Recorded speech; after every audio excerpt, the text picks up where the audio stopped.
And then you have Will Wheaton, who just trolls all the time. I'm sorry. I don't mean to stop you, but you have to address him with his proper title. Will Wheaton? Yes. He has a title? Yes. Will Wheaton. Oh. Shout out Will Wheaton. That's right. It's the second time today Will Wheaton has come up. Holy shit. Because I'm going, what? And then Nick just went, is that Dan going talking about Behind the Bastards? Will Wheaton is not on Behind the Bastards until they finally do their episode on Will Wheaton. Oh, I'm here for the Will Wheaton episode. That's going to be sweet. Maybe there's a marketing play there. Maybe he comes out with like a line of pastries and calls them Will Sweetens. Damn it. Now I'm too proud of you to be mad.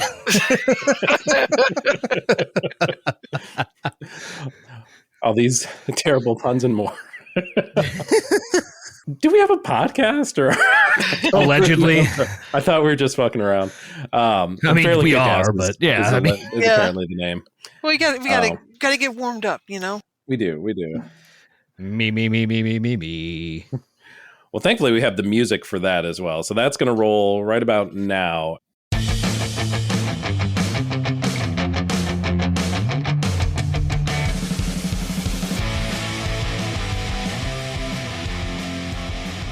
Do we ever write lyrics to that? We should. We really should.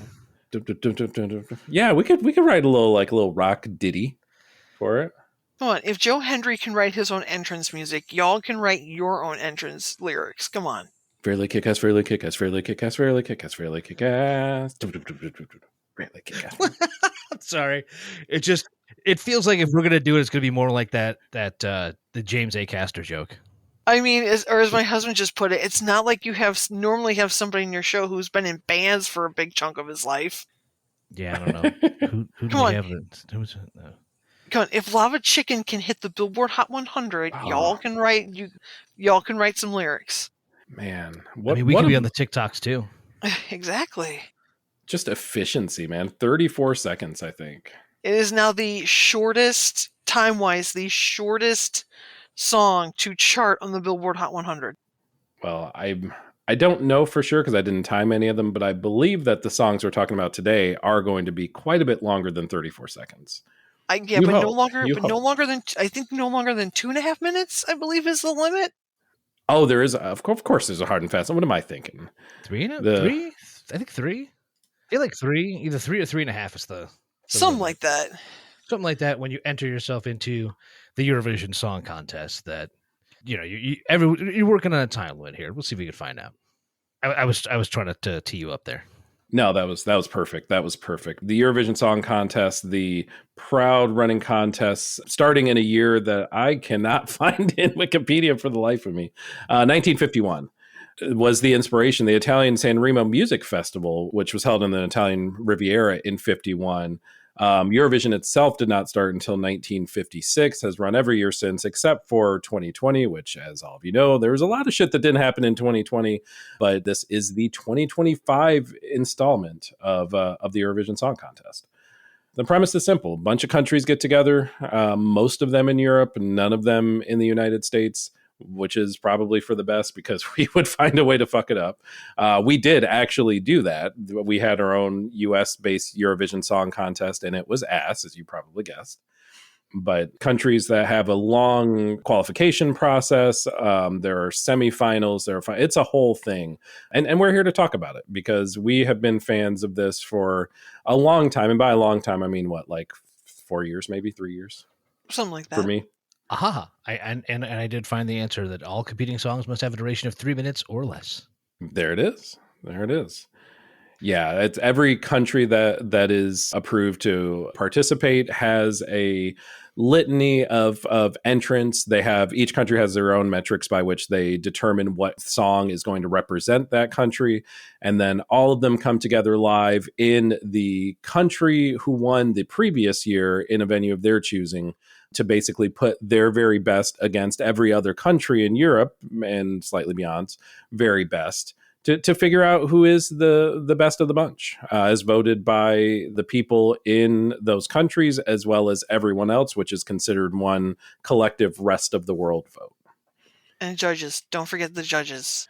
Oh, yes. Judges are very, very important to the process. Are they?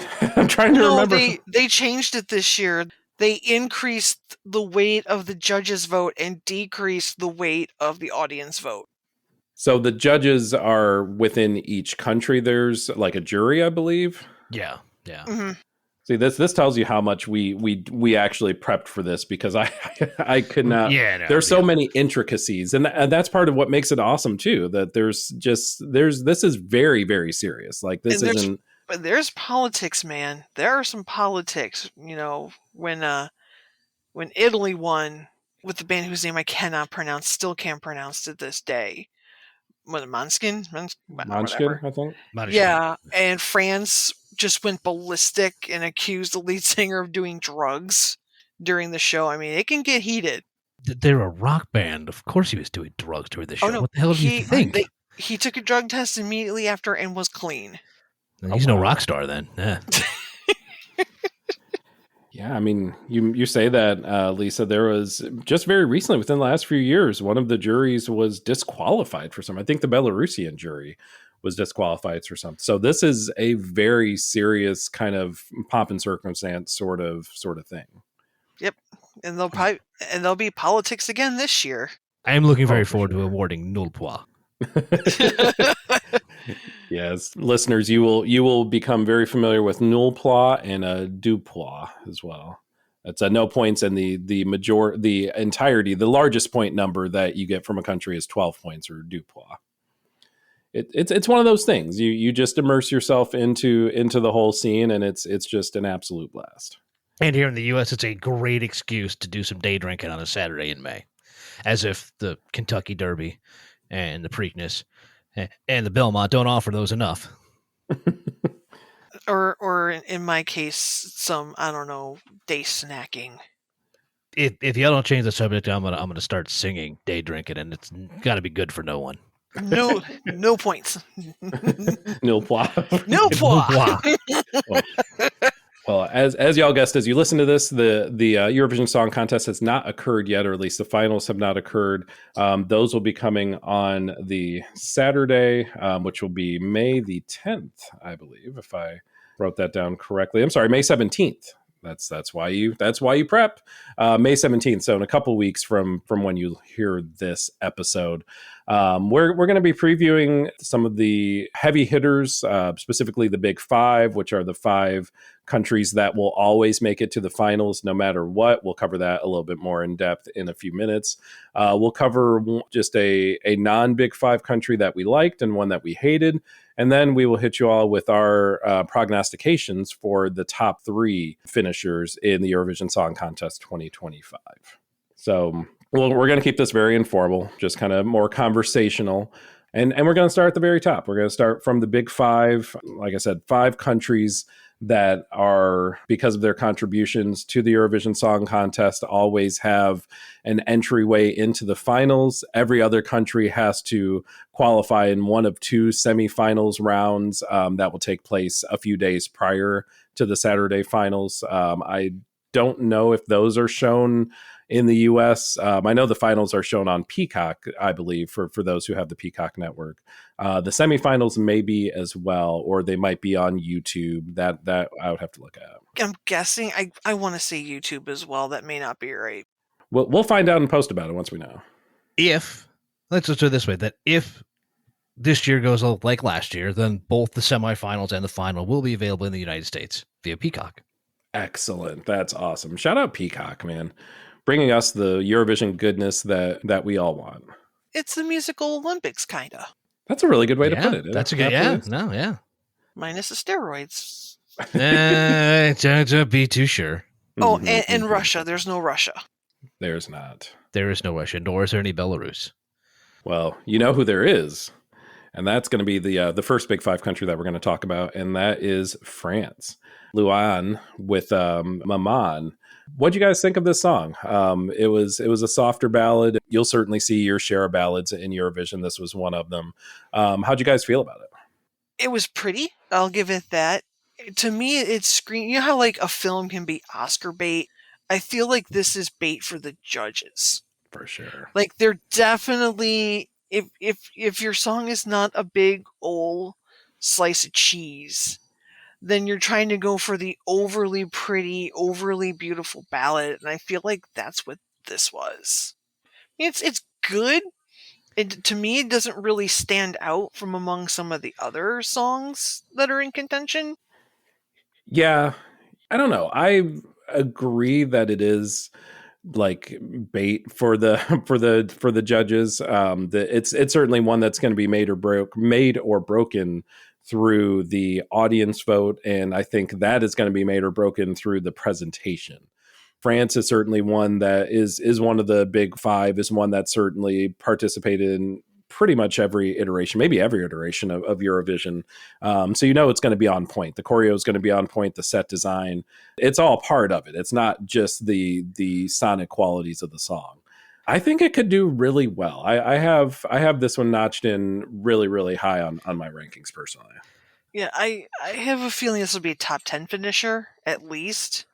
Shall I bring the DGen perspective in while I do some other things as well? Of Bring it. course. Yes, this is the only of the big five, spoiler alert, that I have in the top 10, in the top five. The odds makers put it with the third best odds to win the whole thing, and none of the other of the big five are even close.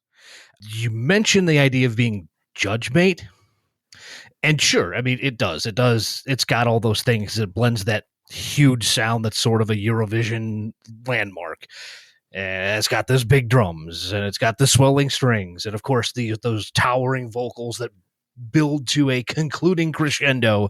And the only reason I wanted to say that, I just wanted to get the alliteration in. But it's got all the legs to be that moving track that sweeps up those emotions and votes, as you mentioned.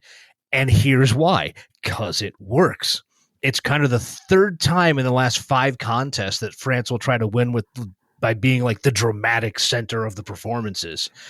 And the last 2 times that they did it, it got them second and a fourth last year that should have been higher. Agreed. 100% agreed. So, I mean, if it ain't Baroque, don't fix it. Yeah, it'll be. You'll see that kind of in voting as well, that some of the big five will get a boost because of their big five status, and some of them will kind of get the other direction and will almost be panned. And those countries are called the United Kingdom. Yeah. Poor Alexander. That was a good track last year.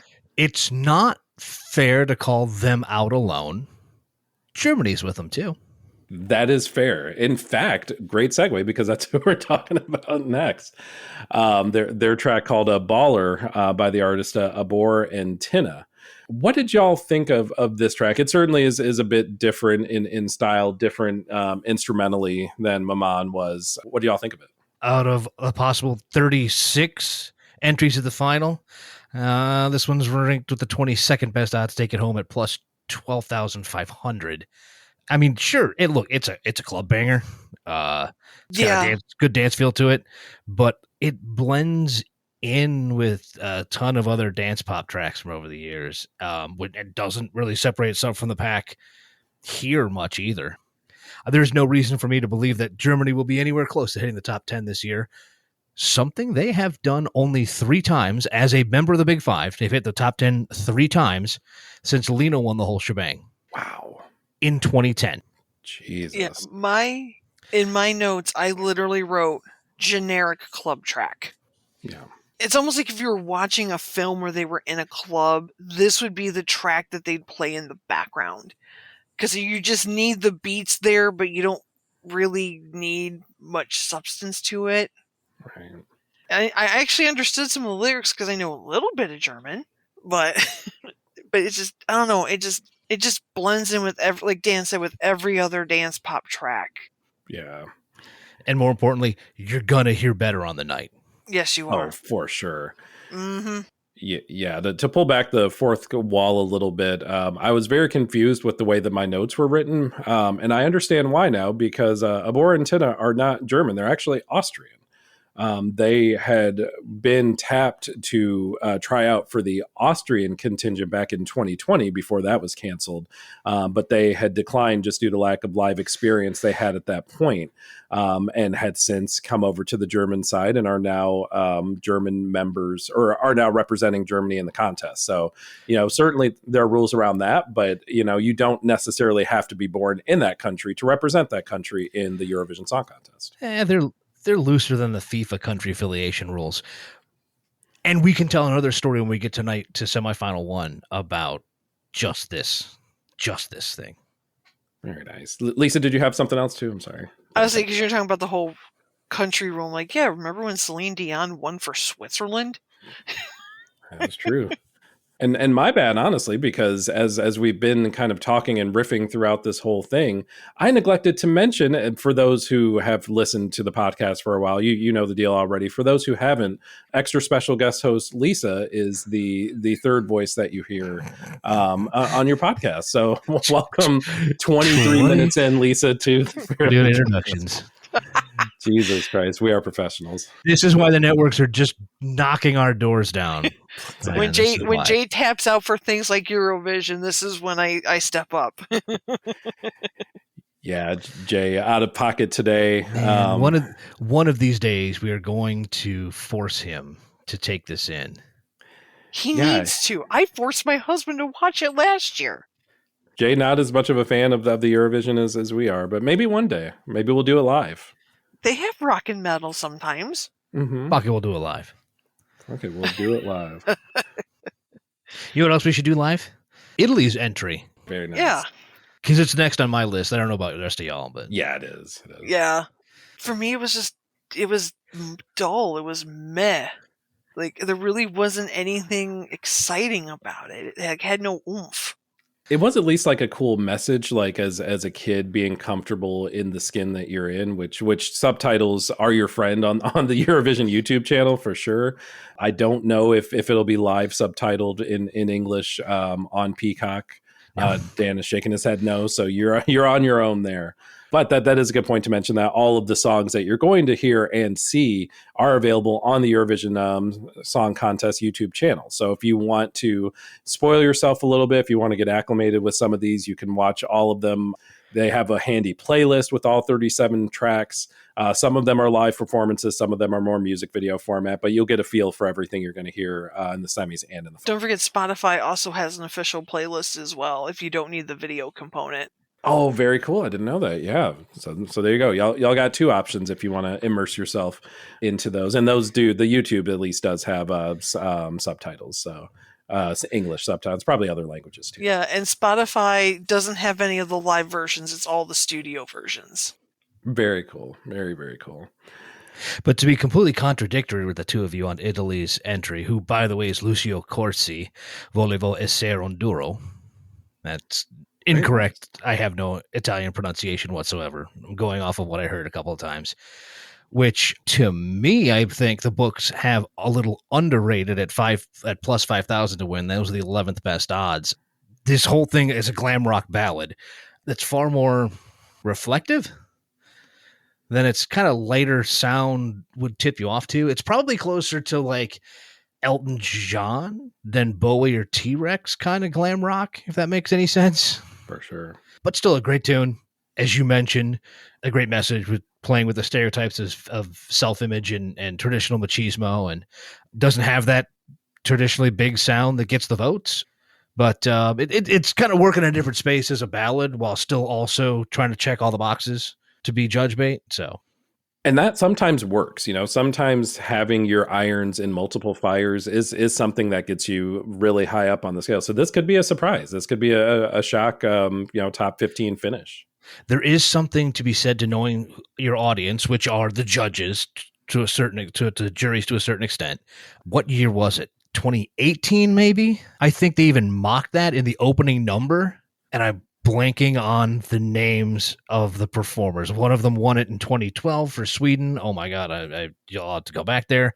And the other was a host, and they literally ran off a list of things you need to have to compete at Eurovision, and it's hilarious. It's called Love, Love, Peace, Peace, and it's definitely worth a check out both the performance there on the night of, because it's essentially mocking everything, all the stereotypes that will then be played out over the next 5 hours.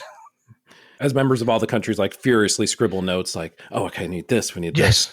For next year, we got it. Including bringing back previous winners, saying if you have to have a violin, which is why Alexander Rybak was there. Okay. And sometimes you have to be weird, which is why Lordy was there. Hey, it can be formulaic, just like any contest or any like award show. We've seen it with the Oscars. We've seen it with what am I trying to think of? The Oscars for music. Jesus Christ, the Grammys. The Oscars for music, listeners. Were we not please kick me off of the show? Before we went live, were we not just talking about apparently how desperately old age is ravaging our brains? Oh, it comes for us all. It's coming for us quicker than others, clearly. Apparently. I think we have a head start with previous concussions, but that's a different story. You have a head start with previous concussions. That's a different show. And I've got a head start with previous concussions, too. Wait a minute. Well, you mentioned concussions, typically fairly bombastic as far as the impact required to create them. This is going to be a terrible segue to Spain's very bombastic track, Esa Diva. I thought you were going to go with sometimes a concussion can make you go, what the hell just happened, which is the title of the UK song. Oh, that would have been good too. Well, we'll have to run that segue back when we go to Look, if it's one thing we could subtitle this show, it's probably Missed Opportunities. Well, we are very good at that. And Melody, very good at performing a song. Esa Diva, fierce, fiery, great contrast in the verses and the bombastic chorus. I get this one super high on my list, y'all. How do you have it ranked? I have it at least top 10. At least. Out of the big five, it's probably I would say out of the top five, one of the better ones. I'm just trying to go over what I wrote and make sure, but I'm repeating a lot of what you guys already put out. I mean, big, bold sound, shows off Melody's vocal talents, strong driving dance pop song, has all the elements that juries are looking for when they hand out their votes. A little flamenco edge to it. Yeah. Catchy musically and vocally. Sing along chorus. So the books don't agree with us, because we all look at this and go, this is probably one that, especially if she nails the performance, she's looking top 10. Yeah. The books put it at plus 10,000. That's the 19th best odds. That's criminal. Yeah. No.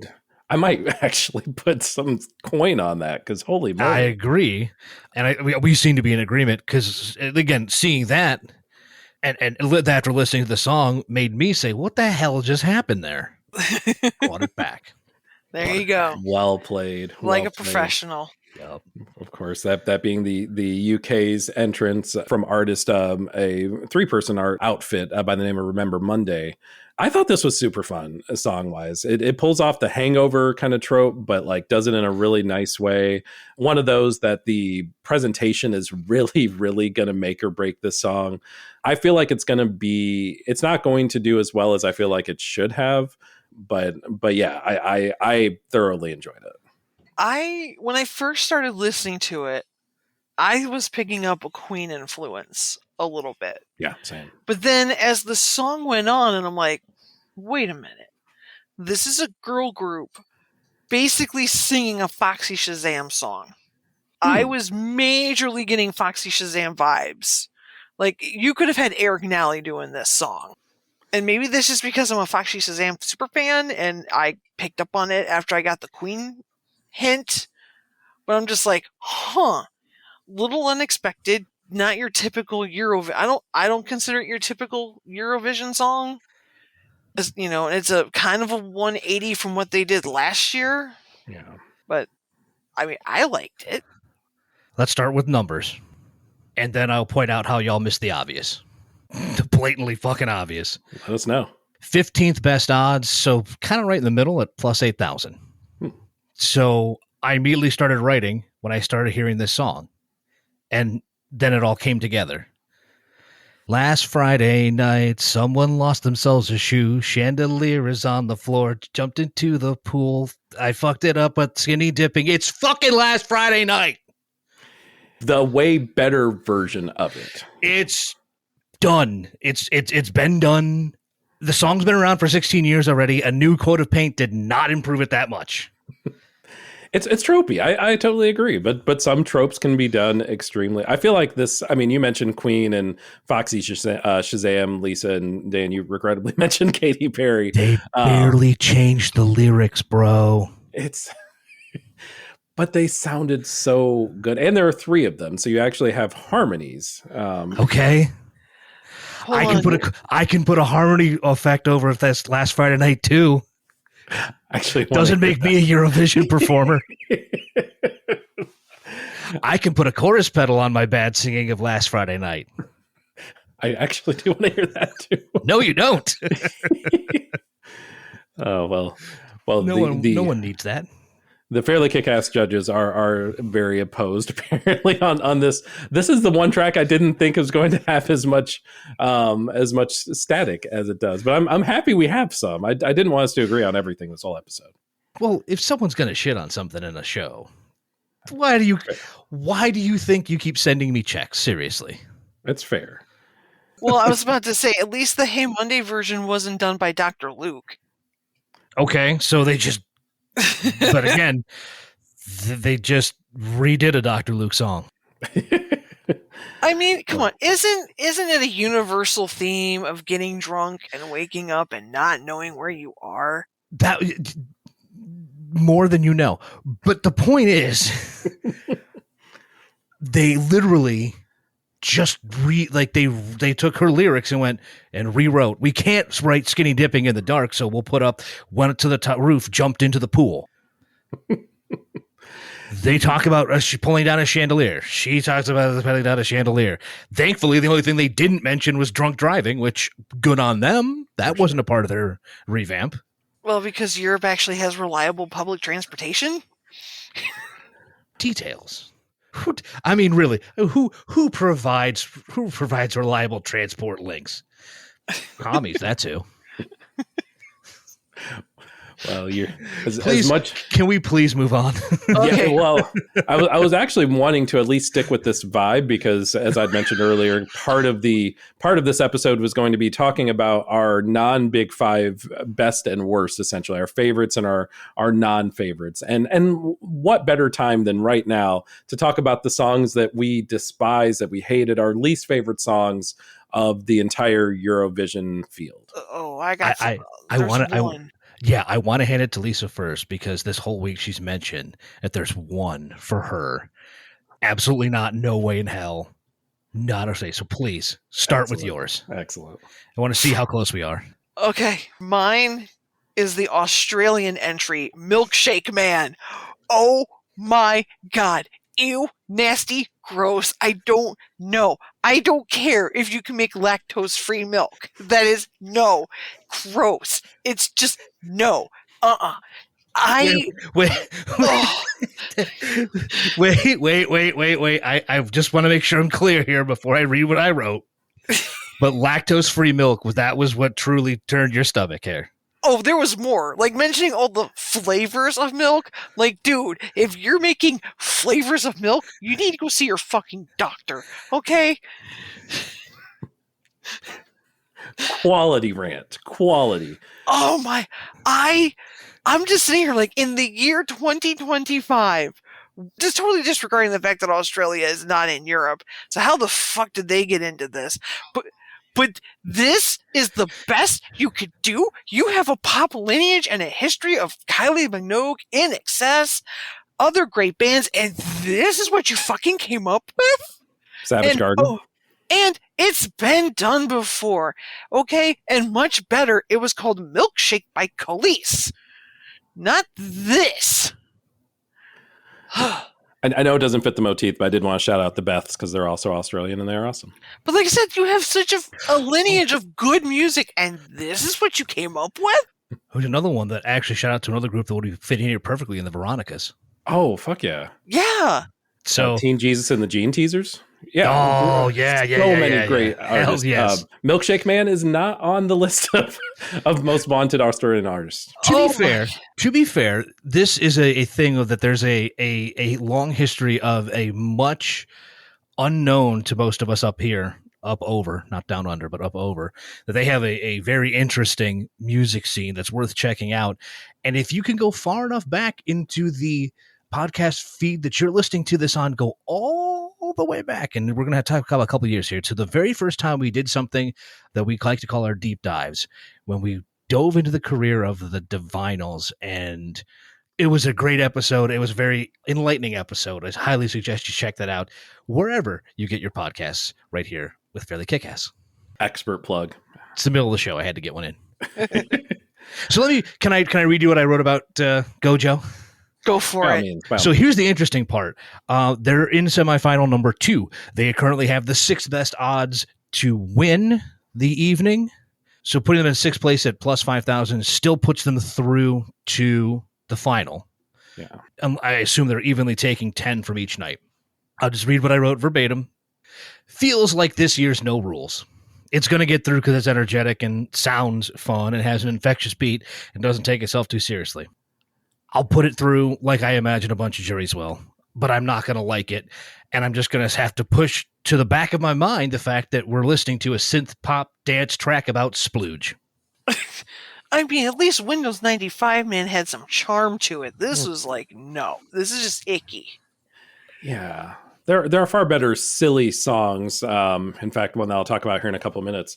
Yeah, the fact that this song is so abhorrent and also the artist shares the same name as an absolute G from Jujutsu Kaisen just hurts my soul so much. So much. I No idea what you're talking about there. No one does. It's fine. I mean, I had to go listen to Windows 95's man's new track just to clean my ears out from that. But that was the one track out of all of them that just made me viscerally angry. Sorry. I'm slightly disappointed that I went to the trouble of looking up an entire list of synonyms for spunk, and we're not even going there, which is for the best. It really is, but I was prepared. I'm just saying, I was ready.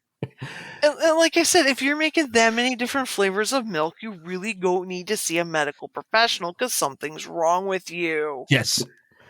To be fair, though. Never mind. Let's move on. God damn it. But I think so did you all have a different one that was just... I wasn't talking about eating just a pineapple or strawberries or nothing. Oh, Jesus. That was mine for what it's worth. I think it was a clean sweep. That was absolutely mine. It's ass. It is ass. Dan, did you make it a clean sweep or did you have another one in mind? No, that was it. I looked to think, no, of all the things, and I agree, of everything I listened to, I mean, obviously I went from yeah to but that was the only no. I numbered it no. Nil point. Nil point. Nil. The nilest of point. I don't even want to justify it by putting it in the category of no pois, because there are good no pois songs. Here's the thing, if that song had different lyrics, it might have been good. Kids, words matter. All right, words matter. Put some thought into what you say. Okay, just think before you write bad pop songs. Well, there are plenty of those to go around in Eurovision and otherwise, but there are also some really good things that we listen to as well. We talked about the Big Five already, but what outside of the Big Five really caught your ears? And just to mix things up, I'll dip a toe in first here, and I am going to go down to Estonia's entry here by one Tommy Cash, song Espresso Macchiato. It was a awesome dance song and an awesome silly song, all wrapped up in one. it was interesting just thinking of Tommy Cash as a rapper in Estonia. If you look at some of the other stuff that Tommy Cash has done on YouTube, like it's very pure, just rap music, kind of middle of the road rap, but nothing great, nothing terrible. This is not that at all. It is purely silly. It's got a really kind of fun instrumentation to it. It's just a blast of a song. I don't think it's going to win. I don't think it's going to crack top 3, but I do think that it could be a surprise top 10 entry for Estonia. So I really dug it. I'm just waiting for a coffee company to pick it up and put it in an ad. That's literally what I wrote in my notes. Like, how long before Starbucks throws a bunch of money and tries to put that in an ad? Oh my gosh, it prints money by itself for sure. Mm-hmm. I'm completely with you there. I was honestly ready to write it off, just kind of like on, sight alone. But like you said, it actually for me works in stages. I mean, it's very catchy in the chorus, very eclectic in the verses. It's too unique not to make the main stage. In fact, I agree with the books that have it as the second best odds to move through on night 1 at plus 800, which should tell you about the favorite for night 1 and just how much of a favorite they are. Yeah. Lisa, were you expecting me to continue? I'm sorry. Okay. No. I wanted to make sure I wasn't cutting you off before throwing to Lisa to see if this was another clean sweep for us, or if you had another one in your. No, I actually had 2. I couldn't decide between just one. I have 2. Nice. The first one that I have is the entry from Malta, and it is Serving, which they had to re-record it because apparently the original title was too offensive. But I mean, okay, yeah, yeah, you know the track. You know the track. I do. It's that club track, but this has like the feisty attitude. Out of all of the Eurovision songs, I feel like this one has the best chance at success outside Europe. Like, I could totally see this on the US charts. I really, truly can. It's girl power, but it's spicy girl power, and I really enjoyed it. I don't know what you gentlemen think of it. And the other one I had on totally different flip side of the coin is the Swedish entry Bara Bada Bastu. Because who knew you could write a pop song so catchy about sauna culture? And apparently this is the first song that Sweden has done in Swedish in about a decade. Wow. And it's catchy as hell. I had to find out through research that it is literally about hanging out in the sauna, but it's an earworm. It's going to get in your brain, and you're going to catch yourself kind of humming into that chorus. But those were my 2. I suppose we can talk a little bit more about that too. The favorite to win the night by far, minus 400. And it's not really hard to see why, as you mentioned. They do that blend of traditional and modern sounds that also seem to be a peak that hit on. And it seems to be a peak for entries in general. And I do like it. It's catchy as hell. And it takes itself just seriously enough, which has done well, but not gone over the top as late. And it could break that trend. And I think it will. It comes via the Swedish contest, which I'm sure I'll blow, Melodifestivalen, with the most votes in the history of that competition. Lisa mentioned the first Swedish language song in the competition since 2010. And even weirder, the first Swedish language song to represent Sweden since 1998. If you remember 2012, Sweden won. But Loreen, Euphoria is completely in English. Mm-hmm. As was Loreen's second win. Yes, this tattoo was as well. Yes. Yeah, Sweden has been a powerhouse in not Swedish, as y'all have pointed out. Well, I mean, but they've done work. The last time they finished outside the top 10 was 2014. So we're talking, probably the 11th year in a row that they will be a top 10 finisher. And if the bookies have anything to do with it, it's going to be a lot higher than that. Yeah, I don't doubt that. No surprise, by the way. Because we're calling it anyway, they're also the favorite to win the whole thing. And I was telling you guys before we recorded, apparently there's a lot of hush-hush around the track from, I think it's Cyprus, called Shush or whatever. Because they're keeping that like they've been showing or releasing to the media rehearsal footage, but not for this country.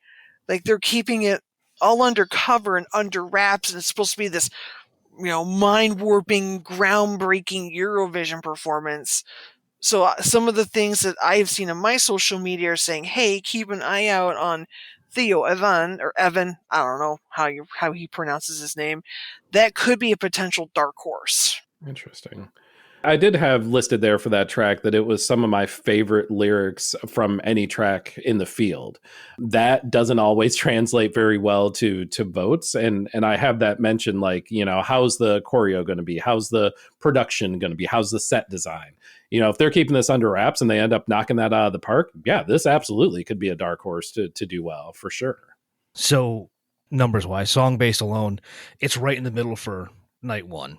Comes seventh best plus 3,300 to win night one. And again, I'm working off the supposition that top 10 through both nights, which is what I was doing when I was listening to these initially. So I was just running through, through, eliminated, through, eliminated, through, eliminated. I went in way too much detail for night one.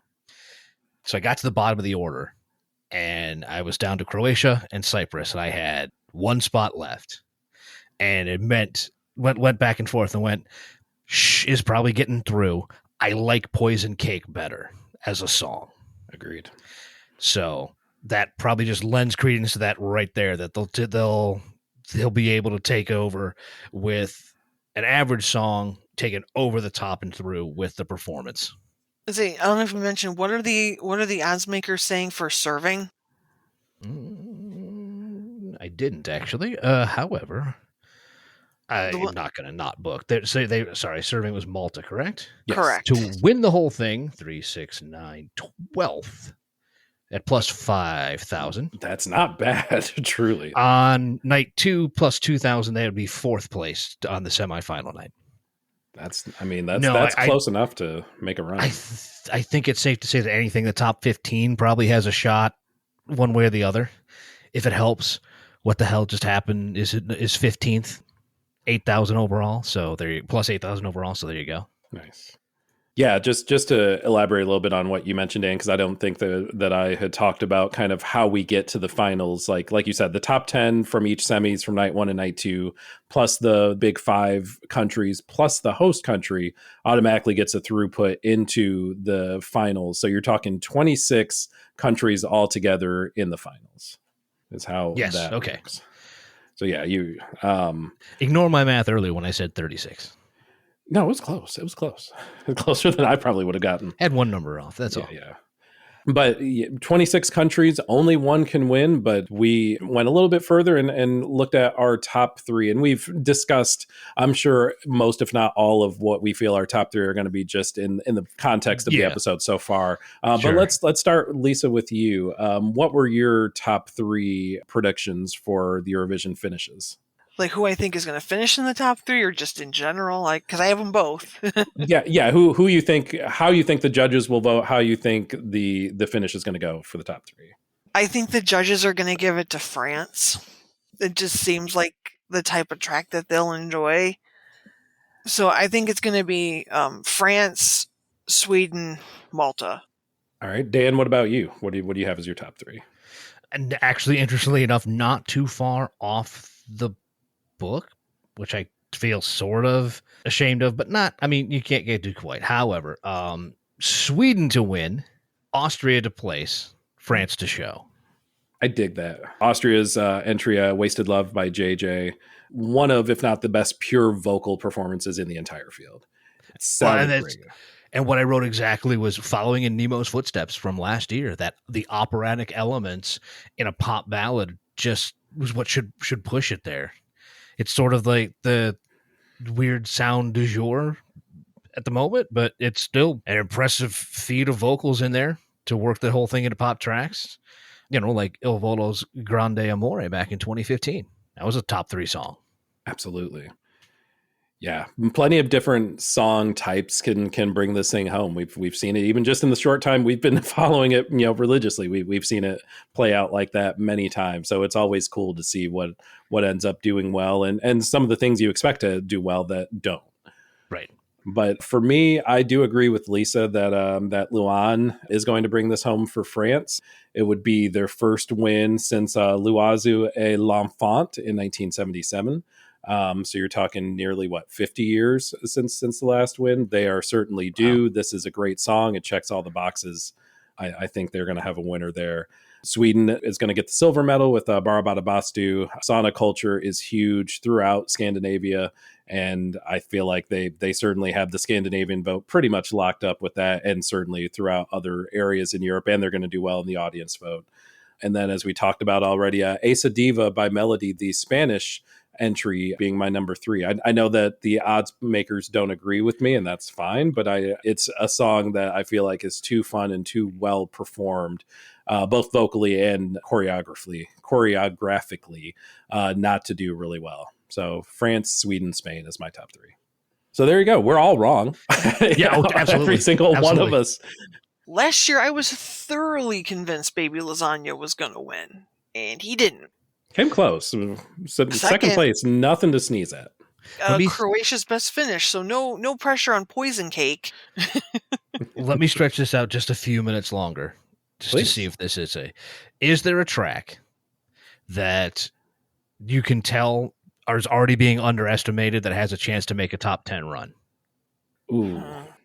I would have to look at the odds to see and I'm actually looking at the odds right now to see exactly where this track falls.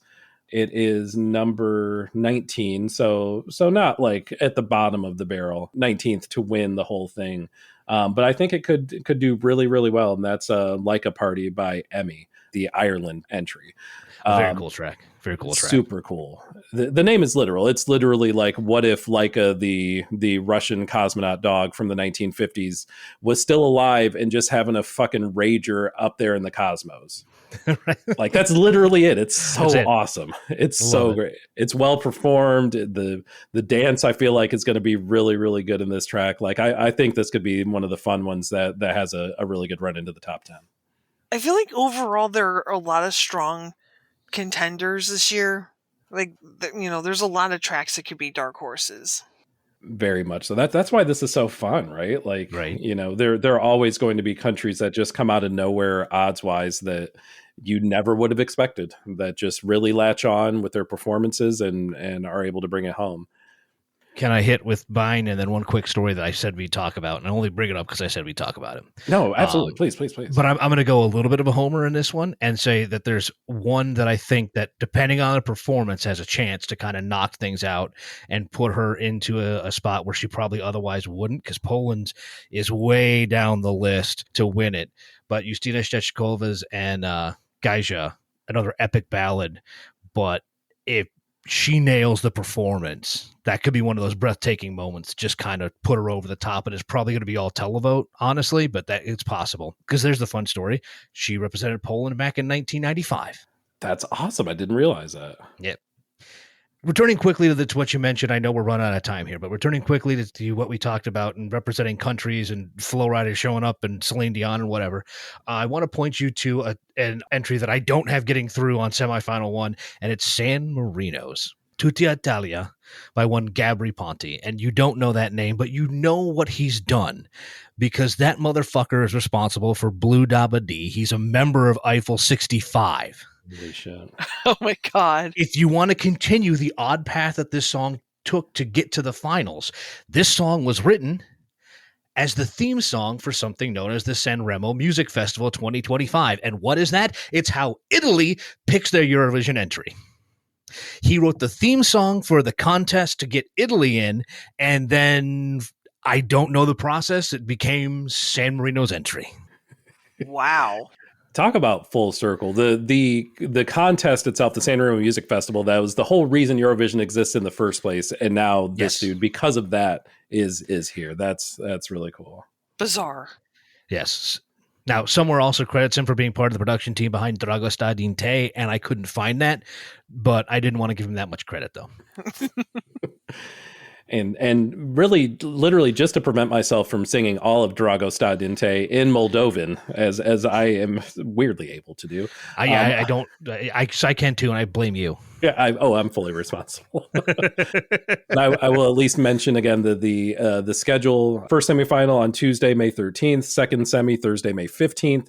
Grand final Saturday, May 17th. As Dan meant, or one of you mentioned, I think it was Dan. All of those available streaming on Peacock, starting at 3 p.m. Eastern time here in the U.S. for all 3 days: Tuesday, Thursday, and Saturday, 3 p.m. Eastern across the board, 12 p.m. Pacific. Definitely tune in if you can at that point, especially Tuesday and Thursday with folks working. I believe it will be available afterwards as well to stream or to pick up in the middle. Absolutely worth your time to catch it live if at all possible, if you can. It will be an amazing show. Yeah, because you can still catch the finals from last year if you feel so inclined. Oh, even there you go. Even better. Wet your whistle there with last year's entrance. And you can look at, because I know that we did a show for this last year. I believe it was more of a recap show than it was a preview. I think we did a re-rack of Eurovision winners. That's right. That was an awesome show too. So go check that out. I mean, I'm glad y'all remember this shit. I have no idea. Weren't we just talking about not being able to remember names, but somehow I remember doing the show a year ago? Yeah, impressive to say the least. But if you do want to check that out too, as sort of your prep for Eurovision, where would be the best way to do that? Or what would be the best way to do that, to use the correct language? Well, where the best place to do that would be literally anywhere you fucking want. Fairly KickAss. Search for it in your podcast provider of choice, and you will find us. As we always say, if you can't find us there, let us know. Please let us know. We have noticed a few that we weren't on. We were able to pull some strings. We were able to make some phone calls, aka we were able to go through the same process everyone else does to enter our podcast on it. And we got there. So if we're missing somewhere, we want to make sure to rectify that for y'all. And to reach out to us at Fairly KickAss on Blue Sky, Instagram, Threads, and TikTok. We'll get you here. We'll get you there and here. The royal here, I suppose.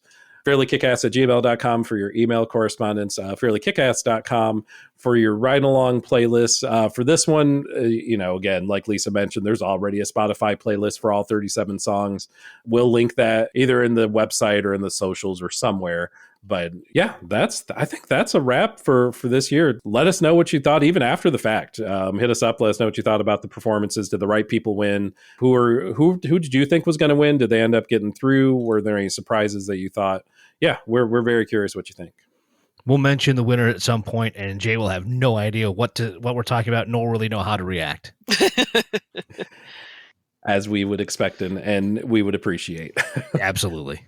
Lisa, thank you so much again. Thank you for having me. Any parting words from you or from you, Dan, for the people before we depart? I actually have one. Oh, please, by all means. Don't sleep on the Netherlands.